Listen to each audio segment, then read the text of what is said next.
நிதி திட்டமிடல் மற்றும் பொருளாதார அபிவிருத்தி பற்றிய அமைச்சுசார் ஆலோசனை குழுவின் 2வது கூட்டம் ஜனாதிபதி தலைமையில் இடம்பெற்றது.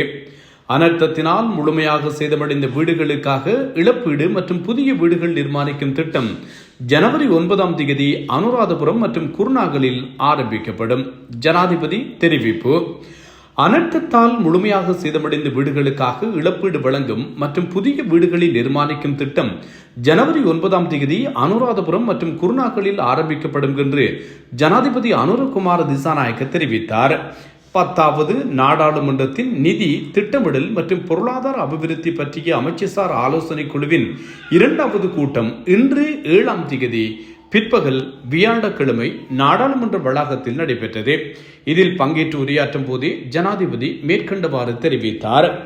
டிட்வா சூறாவளியால் பாதிக்கப்பட்ட மக்களுக்கு நிவாரணம் வழங்கும் அரசின் செயற்திட்டத்தின் தற்போதைய நிலைமை மற்றும் மீள்குடியேற்றம் மற்றும் பயிற்சிகளுக்கு ஏற்பட்ட சேதத்திற்கு இழப்பீடு வழங்கும் செயற்பாடு குறித்து இதன்போது விரிவாக ஆராயப்பட்டது. துல்லியமான தரவுகள் மற்றும் உண்மையான புள்ளிவிபரங்களின் அடிப்படையில் இதற்கான இழப்பீட்டுத் தொகையை வழங்கும் நடவடிக்கையை விரைவுபடுத்துமாறு விவசாய திணைக்களம் மற்றும் கமநல சேவைகள் திணைக்களம் என்பவற்றிற்கு அறிவுறுத்தியுள்ளதாகவும் ஜனாதிபதி குறிப்பிட்டார்.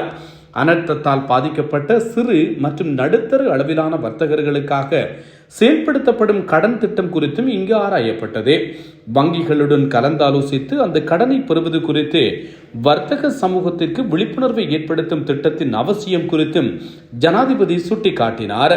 அத்தோடு நாட்டின் பொருளாதாரத்திற்கு பங்களிக்கும் ஒவ்வொரு வர்த்தகத்தையும் பதிவு செய்வதற்கான ஒரு பொறிமுறையில் அவசியத்தையும் அதன் நன்மைகள் குறித்தும் வர்த்தக சமூகத்திற்கு விழிப்புணர்வை ஏற்படுத்த வேண்டியதன் அவசியத்தையும் ஜனாதிபதி எடுத்துரைத்தார்.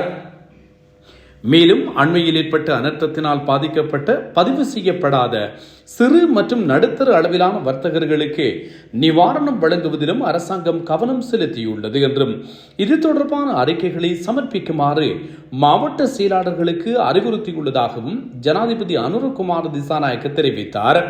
அபிவிருத்தி திட்டங்களுக்கு ஒதுக்கப்பட்ட நிதியை செயற்திறனுடன் செலவிட வேண்டியதன் அவசியத்தையும் இல்லையெனில் உரிய காலப்பகுதிக்குள் எதிர்பார்க்கும் அபிவிருத்தி நோக்கங்களை அடைய முடியாது போகும் என்றும் ஜனாதிபதி சுட்டிக்காட்டினார்.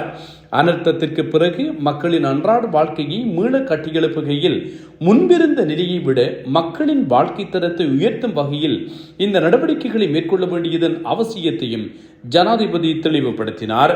அமைச்சர்கள், பிரதி அமைச்சர்கள் மற்றும் நாடாளுமன்ற உறுப்பினர்கள், நிதி திட்டமிடல் மற்றும் பொருளாதார அபிவிருத்தி அமைச்சின் செயலாளர் கலாநிதி ஹர்ஷன சூரிய பெரும, அத்தியாவசிய சேவைகள் ஆணையாளர் நாயகம், பெருந்தோட்ட மற்றும் சமூக உட்கட்டமைப்பு வசதிகள் அமைச்சின் செயலாளர் பிரபாத் சந்திரகீர்த்தி மற்றும் நிதி திட்டமிடல் மற்றும் பொருளாதார அபிவிருத்தி அமைச்சின் கீழ் உள்ள நிறுவனங்களின் அதிகாரிகள் ஆகியோர் இந்த நிகழ்வில் கலந்து கொண்டதாக ஜனாதிபதி ஊடக பிரிவு அறிக்கை வெளியிட்டுள்ளது.